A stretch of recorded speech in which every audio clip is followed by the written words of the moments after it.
Hey guys, welcome back to another video, and today we will be looking at the strengths and weaknesses of the two Champions League finalists and how they might line up in the final. Bayern Munich and PSG have met before in the Champions League group stages, with the results given below. Bayern were managed by Jupp Heynckes, whereas PSG were managed by Unai Emery.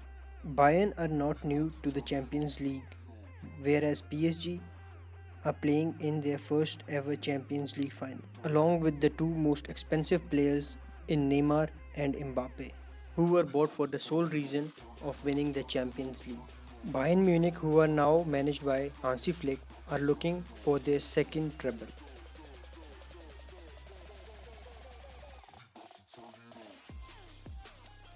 Thomas Tuchel has widely used the 4-3-3 formation with Marquinhos at the defensive mid position.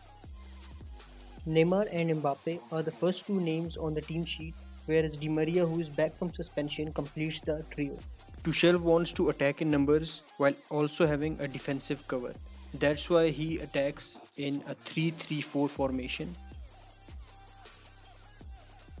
Bernat moves up the pitch while Neymar plays as a centre forward and Paredes takes his position as a left back. Neymar, with his free load, constantly drops in between the lines to help build up from the back. While pressing, Neymar cuts off the passing lanes to the pivot, while the midfielders are man marked, leaving only the wings for a long ball.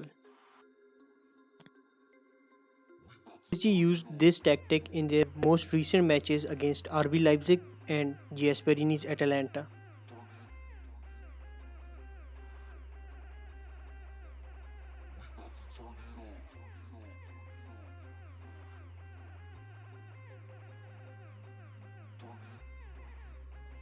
Against Madrid, Zinedine Zidane man-marked PSG's midfielders and they had nowhere else to go but to go long. Once again, Atalanta had man-marked all the PSG players, cutting the passing lanes and pressing, causing Navas to concede a mistake and Atalanta scored. And if space is allowed like RB Leipzig, then they will be in trouble.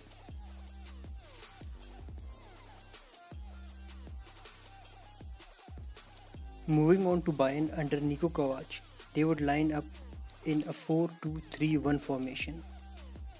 Kovac's Bayern Munich used to play high press football, mostly using the wings in attack, which left massive holes in between the lines and in midfield, and all the work could be undone by a long ball.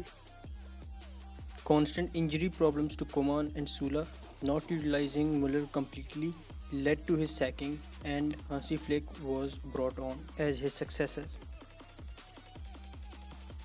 Hansi Flick had been an assistant of Joachim Löw and Niko Kovac.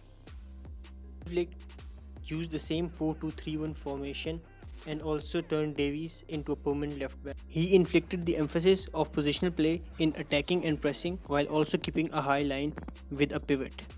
Keeping a high line was no problem for him at all, with the recovery paces of Alaba and Davies and also Manuel Neuer as a sweeper keeper.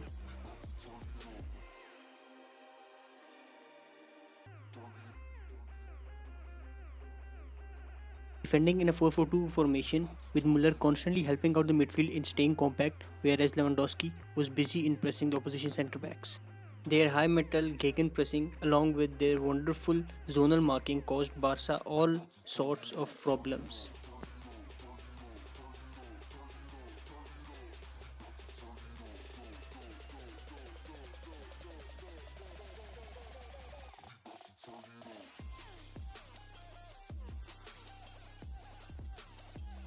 Bayer Leverkusen were the first team to beat Hansi Flick, and they used their pacey forwards in Leon Bailey and Kevin Volland to attack the slow centre backs and beat the high line to score.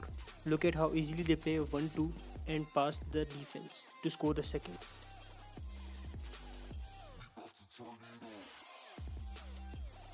Once again, Milot Rashica uses his pace to get past Jerome Boateng, dribbles all the way and scores a sublime goal.